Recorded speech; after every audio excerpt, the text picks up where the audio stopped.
Salut les kids, c'est le cinéma des potes, on vient de voir la zone d'intérêt et on en parle tout de suite après ça.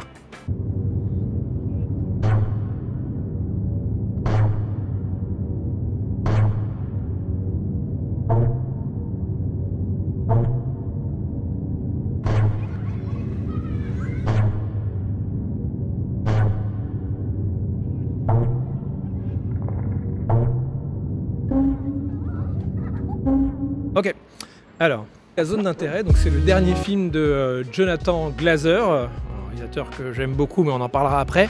Voilà, il a eu le Grand Prix au dernier festival de Cannes. Et voilà, et de quoi ça parle globalement? Ça a rapport avec la Deuxième Guerre mondiale, c'est nul. De quoi ça parle en deux mots? Eh bien c'est le quotidien de la famille d'un commandant SS qui se trouve vivre juste à côté du camp d'Auschwitz. Voilà, tout un programme. Pour commencer, je suis avec Atala. Et Zuxip, je suis Decad, et on va prendre d'abord des petites impressions voilà, sur le film. On va commencer peut-être par Atala. C'est bizarre à dire, mais j'ai passé un bon moment. J'ai vraiment beaucoup aimé ce film. Oui, pardon. Non, parce que j'en attendais beaucoup de ce nouveau film de Jonathan Glazer, parce qu'il avait rien fait depuis Under the Skin, je crois, 2014. Et là, bon, bam, 10 ans plus tard, il nous fait ce film, et j'en attendais pas moins, et je suis très contente. Ouais, moi pareil, bonne impression. Je pense que j'avais jamais vu de film de lui. Il a fait que 4 films apparemment. Et j'ai pas vu Under the Skin, je crois que c'est son film le plus connu probablement. Et voilà, ouais, non, bonne première impression. Hein, bon film. Moi j'y suis allé seulement sur le synopsis, qui me paraissait assez intéressant. Et ouais, j'ai bien aimé. Ça semble bizarre de dire qu'on aime bien ce genre d'histoire, évidemment, parce que le sujet est extrêmement glauque, hein, extrêmement austère. Mais bon, moi aussi j'ai bien aimé, hein, évidemment, c'était la teuf. Un régal pour toute la famille. Non, moi aussi j'ai bien aimé, j'avais une énorme attente, effectivement, par rapport au dernier film Under the Skin de Jonathan Glazer, que j'aime énormément.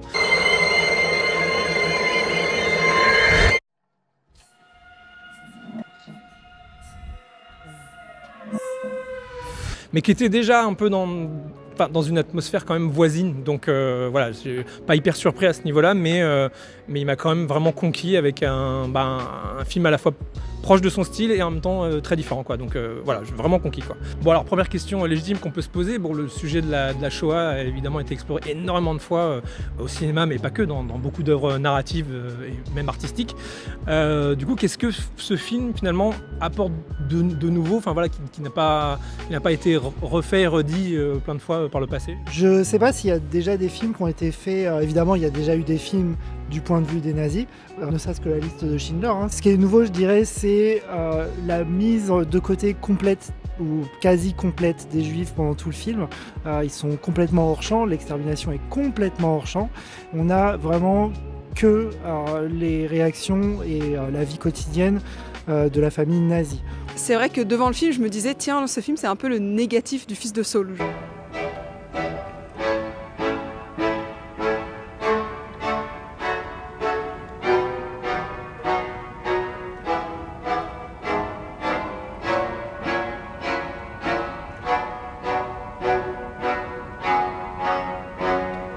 Ça reprend un peu la même mise en scène, le même esprit en fait, mais de l'autre côté on va dire.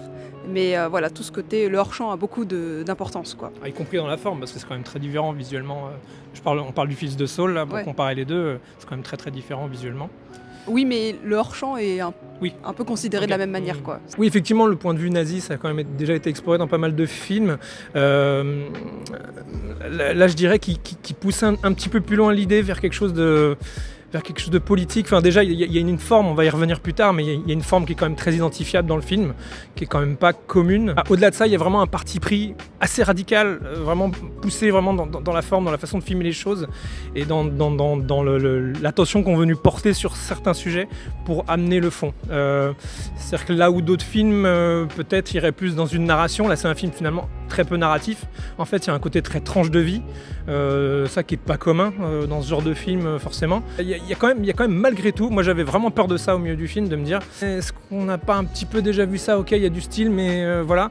Et mine de rien, petit à petit, le film pour moi dévoile son propos et va un petit peu plus loin dans sa forme. Et c'est là pour moi il se démarque vraiment, il apporte quelque chose de nouveau et presque d'actuel plutôt que de dire ça c'est des trucs du passé, oh là là c'était vraiment l'horreur, mais de réfléchir vraiment à maintenant avec ces questions, et ça c'est vraiment le truc qui l'apporte en plus pour moi. Bon, j'ai pas l'habitude de ce réalisateur, encore une fois c'est la première fois que je vois l'un de ses films, et j'étais un petit peu légèrement dérouté par certains choix artistiques, le choix du négatif à un moment, sans vouloir spoiler aucune séquence, qui a l'air de servir une question narrative que moi je n'ai pas compris. Qui m'est passé au-dessus de la tête. C'est vrai que comme je savais que j'allais voir un film de Jonathan Glazer, je m'attendais à ce genre de moment un peu bizarre. Enfin, quand il y a eu des choses spéciales qui sont arrivées sur l'écran, j'étais pas surprise sans forcément comprendre le sens non plus, tu vois. Je pense qu'il va me falloir un peu de temps aussi de digestion. Là, on est complètement à chaud et il y a encore des choses que j'ai pas tout à fait saisies, donc ça en fait partie. La transition est toute faite parce que là on allait parler vraiment du style Jonathan Glazer, enfin vraiment le style du film, ce qui est vraiment mis en place. Bon, on a déjà parlé évidemment du hors-champ.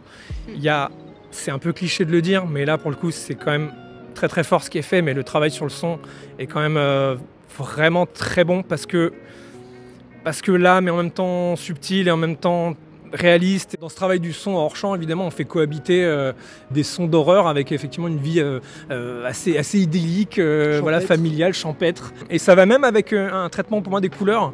Dès le début qui m'a un peu choqué parce que j'étais en mode oula, c'est coloré mais c'est pas coloré quoi. C'est vif et en même temps terne. C'est ça, non mais c'est ça, c'est vif, c'est estival.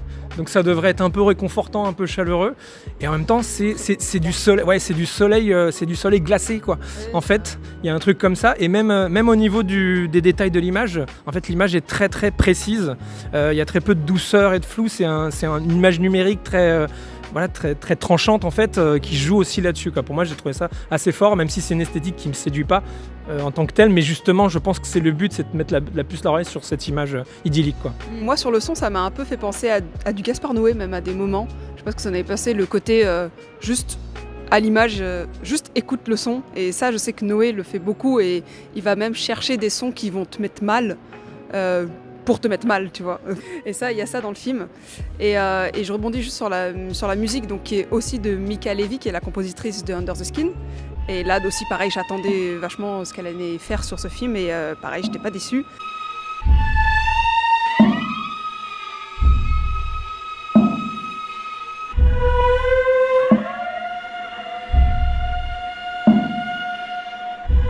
Même, je trouvais que c'était un peu radin, genre j'aurais aimé plus. Moins présent évidemment que dans Under the Skin, mais bon, c'est normal vu le. Voilà. Mais le peu qu'il y avait, c'est du cauchemar quoi. Ouais, et alors, pour les plus mélomanes d'entre nous, ça m'a fait penser la musique aussi à du Steve Reich. Je sais pas si vous voyez, c'est un compositeur de musique concrète, et il avait déjà fait un album qui parlait des camps en musique concrète. Du coup, je pense qu'il y a un petit lien, je sais pas, faudrait que je replonge dans le sujet. Il y a presque un ressenti artificiel, surtout au début, quand elle fait visiter le jardin. Regarde ces tilleuls, etc.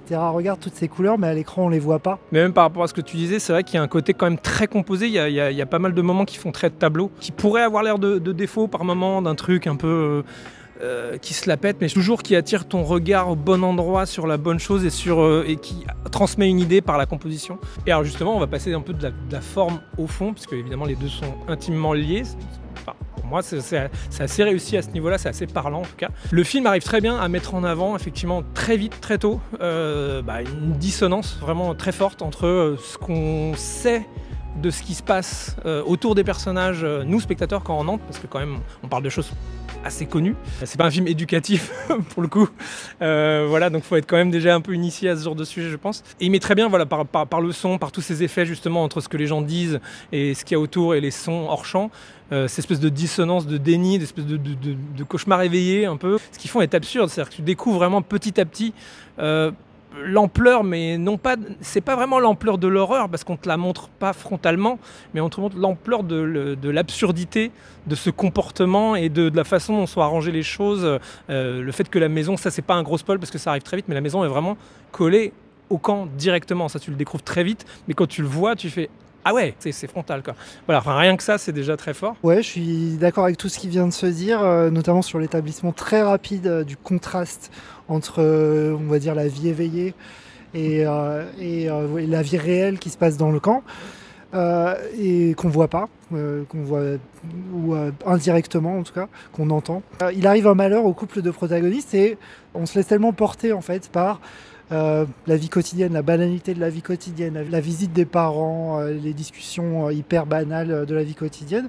On se laisse tellement porter par tout ça que je me suis surpris à pas exactement avoir de la pitié, mais je sais pas, un petit peu de compassion pour ce couple à qui il arrivait un malheur. Je me suis dit, ah, merde, quand même, c'est chiant pour eux. Et voilà, je me suis repris immédiatement. Mais voilà, le film est arrivé à me faire parvenir à ce point-là. Et c'est fort. Pas moi. Mais parce que j'arrivais vraiment, enfin, je les voyais vraiment comme des pantins sans cœur. Et j'étais fascinée surtout par ça, en fait. Je me dis, qu'est-ce qu'ils vont faire là, maintenant? Montrer qu'on peut être humain et être inhumain à ce point, tu vois. Et c'est surtout ça qui me fascinait. Et c'est vrai que c'est par des détails où tu cherches la fissure à chaque instant. Et parce que nous, on est des humains dans la salle, on sait ce qui s'est passé. Et je trouve que c'est ça qui m'a vraiment intéressée devant les protagonistes, c'est de chercher cette fissure, quoi. Les drames, tout ça, j'avais pas vraiment d'empathie, mais c'est autre chose qui m'intéressait pour le coup.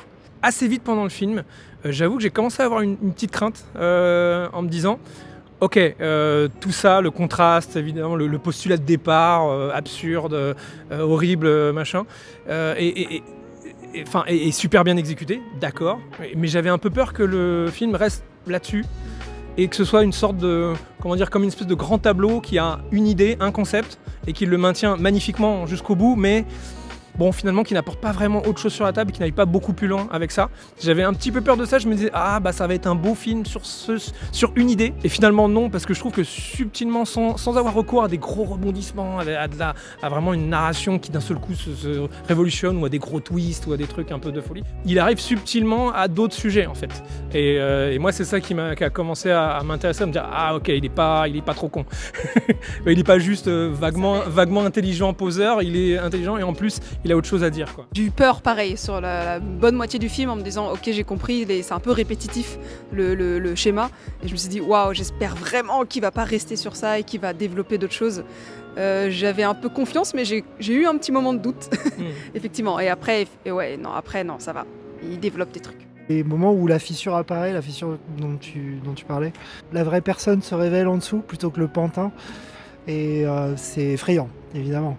À l'arrivée un peu du troisième tiers du film, j'ai commencé à entrevoir une autre idée que bon, je peux malheureusement pas dévoiler parce que ce serait un peu dévoiler tout ce que le film essaie de dire, mais quelque chose de beaucoup plus actuel, de beaucoup plus social finalement, enfin qui pousse vraiment l'idée un peu plus loin et qui pour moi émet une théorie choquante si on l'énonce un peu à pleine voix. Évidemment je peux pas la dire, mais oh non, vas-y. On peut très facilement faire des parallèles entre le job du monsieur qu'on suit à l'écran et le job de beaucoup de gens finalement dans la vie, dans la société, en fait, et de se dire ouais, ok, c'est marrant de parler d'ambition et de parler d'augmentation et de parler de hiérarchie dans ce domaine-là aussi. Et il y a une espèce de, enfin voilà, encore une fois il y a une absurdité machin, mais qui nous ramène à quelque chose d'actuel, et voilà. Je suis complètement d'accord. Au bout d'un moment je commençais à me dire, en fait, si j'ai l'impression qu'il parle pas de la période nazie forcément, mais d'un écho d'aujourd'hui. On peut très bien faire le rapprochement avec aujourd'hui et sur d'autres sujets. D'enfermer cette mentalité dans le passé, ouais, voilà. Et de penser que ça n'existe plus quelque part. Dans tous les cas, il y a un peu l'idée de montrer que ce type d'idée, cette mentalité, même si là évidemment elle est extrême parce qu'on parle quand même de nazis, de quelque chose de très connu, mais n'appartient pas que au passé et que aux nazis, et que cette forme de pensée, de rabaisser toute une partie de l'humanité à quelque chose de très très très bas, au point que ça devient quelque chose de hors champ. Et quelque chose qu'on peut voir aujourd'hui, voilà, on peut faire un parallèle assez simple, quoi. Et pour moi, le film va dans cette direction. Du coup, c'est clair que ça m'encourage à voir les autres films de Jonathan Glazer que je ne connaissais pas. C'est terrible, mais j'aurais aimé que le film soit plus long. J'aime énormément ce réalisateur. Et sa mise en scène, et à chaque plan, tu sais pas où il va mettre sa caméra, quel son il va te donner, et je trouve ça super. Et c'est vrai que bon, son dernier film avait 10 ans, j'espère vraiment qu'il va pas remettre 10 ans pour nous en faire un autre, parce que là j'ai picoré, quoi. Plus, donne-moi plus, Jonathan. À ce stade, je suis un peu un Jonathan Glazer zouze. Je deviens de plus en plus fan de film en film. Bon, j'avoue quand même préféré Under the Skin, c'est plus ma cam. Voilà. Moi, je préfère son côté, son penchant un film de genre. Mais moi, je trouve qu'il prend la voie d'une sorte de Kubrick. Attention, hein, on verra ce que l'avenir donnera. Mais pour l'instant, les quelques films qu'il a fait, il y a une évolution à chaque film. Et tous ces films sont intéressants pour l'instant. Ils sont très différents les uns des autres. C'est pour ça que je parle de Kubrick, parce qu'il y a un style et en même temps, c'est très différent à chaque fois. Donc voilà, je recommande, au-delà de voir ce film, de voir même ses autres films. Voilà, renseignez-vous sur lui, Jonathan Glazer, je t'aime. J'en profite du coup pour lui donner ma note. Alors moi, je vais lui donner un bon 8 sur 10. Ouais, moi je vais pas descendre beaucoup plus bas que ça, hein. Je vais lui mettre un 7,5. Bon film, bonne première impression. Pas parfait, c'est paradoxal, mais c'était un bon moment. Et bah, je crois que je vais être plus généreuse que vous. Moi, je vais lui mettre un 8,5 sur 10. Bah, c'est pas 10, hein. Alors que Under the Skin, ouais, je suis plus sur un 9, 9,5. Mais bon, 8,5, ça reste une très bonne note. Et merci, Jonathan, continue.